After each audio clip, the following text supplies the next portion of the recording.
आज Doubtnut app download करें। Doubtnut पर अपने सभी गणित, रसायन विज्ञान, भौतिक विज्ञान और जीव विज्ञान के डाउट्स का करो सफाया।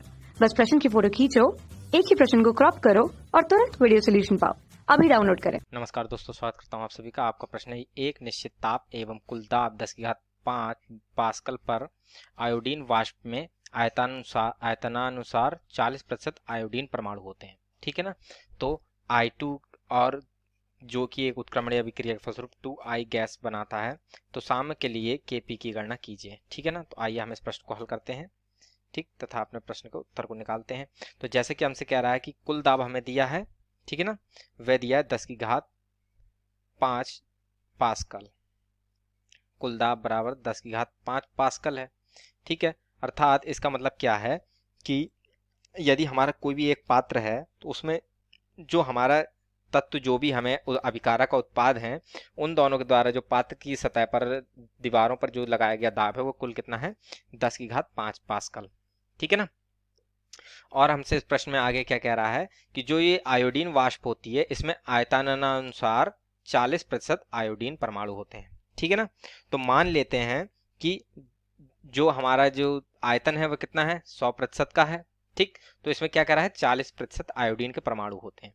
ठीक है ना। तो 40% जब आयोडीन के परमाणु हैं, तो यानी कि उसमें जो 40% आयोडीन परमाणु हैं, अर्थात जो हमारे आई है, ठीक है ना, तो उसके हमारे 40% परमाणु दाब भी डालते होंगे। ठीक है ना। तो अतः जो हम पहले तो आई परमाणु के लिए जो आंशिक दाब निकलेगा, अब उसको निकाल लेते हैं। ठीक है ना। चूंकि जो 40% परमाणु हैं वो आयोडीन के हैं, अर्थात आई के हैं, वे भी हमारे यानी 40% ये परमाणु दाब डालेंगे। ठीक है ना। तो ये जो 10⁵ कुल दाब दिया है, इसी का हमारा 40% भाग आयोडीन अर्थात आई परमाणुओं द्वारा होगा। ठीक है ना।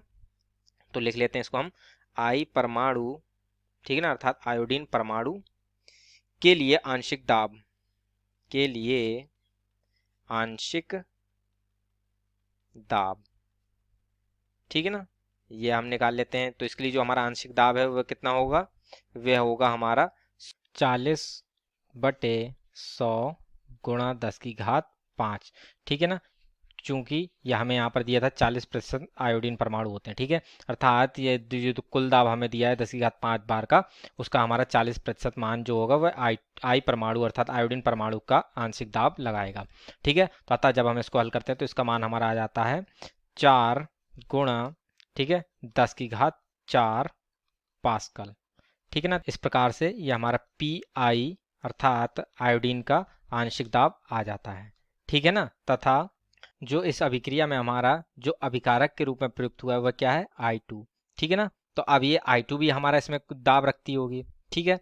अतः ये जो हमारा I2 परमाणु, ठीक है ना, I2 परमाणु के लिए आंशिक दाब भी निकाल लेते हैं। तो A के लिए आंशिक दाब ये हमारा बराबर होगा, ठीक है ना, आंशिक दाब बराबर होगा, चूंकि 40% तो हमारा आई परमाणु का था, तो बचा कितना, 60%। अर्थात ये हम इसे ऐसे भी कर सकते हैं, 100 - 40, ठीक है, बटे 100 गुणा 10⁵5। अर्थात 100 में से 40 गए, क्योंकि 40 किसके थे, आयोडीन के थे, तो बच्चे हमारे किसके, I2। अर्थात ये हमारा 60% को हो जाए बराबर हो जाएगा। अतः इसका मान आएगा 6 गुणा 10⁵4 पास्कल। ठीक है ना। तो इस प्रकार से हमारा I2 का भी आंशिक दाब आ जाता है। ठीक, तथा अब जो हमें अभिक्रिया की समीकरण दी है उसे लिख लेते हैं।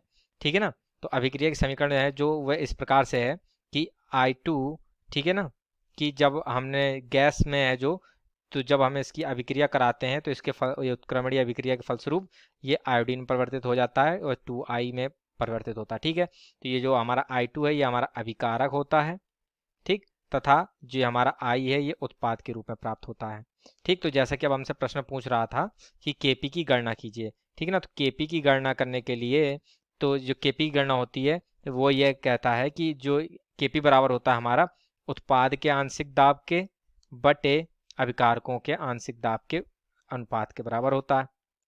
ठीक है ना। तो यहाँ पर उत्पाद हमारा क्या है, आई है। ठीक, तो आई का जो हमारा ये आंशिक दाब होगा वो लेंगे। ठीक, परंतु इसमें एक चीज बस ये ध्यान रखने वाली बात है कि जो ये हमारा इसमें गुणांक होते हैं ये समीकरण में, वे उसकी घात के रूप में चले जाते हैं। तो यहाँ पर Pi की घात कितनी हो जाएगी, 2 हो जाएगी। ऐसे अभिकारक में हमारा क्या है, I2, ठीक है ना। तो अर्थात इसको हम PI2 से प्रदर्शित कर लेते हैं, ठीक है। तो PI2 इसका गुणांक 1 है तो घात 1 ही रहेगी, तो ये हमारा आंशिक दाब कितना होगा, ये PI2 का आ जाता है, ठीक है ना। तो अतः इस प्रकार से ये हमारा KP की गणना होती है, ठीक है ना। तो अब हम यहाँ पर मान रखते हैं, तो KP का मान निकाल लेते हैं। तो जो PI है वह क्या है, 4.0 गुणा 10 की घात 4 का होल स्क्वायर, ठीक है, होल स्क्वायर बटे 6 गुणा 10 की घात 4, ठीक है ना। तो जब हम इसको हल करते हैं तो हमारा मान आता है 2.67 गुणा 10 की घात 4, ठीक है ना। तो इस प्रकार से ये हमारे प्रश्न का उत्तर पूर्ण होता है। आशा करता हूँ आप सभी को उत्तर समझ में आया होगा। धन्यवाद। कक्षा 6 से 12वीं से लेकर नीट, IIT, JEE वो एडवांस के लेवल तक 1 करोड़ से ज्यादा छात्रों का भरोसा। आज ही डाउनलोड करें डाउटनेट ऐप या व्हाट्सएप करें अपने सारे डाउट्स 8400 400 400 पर।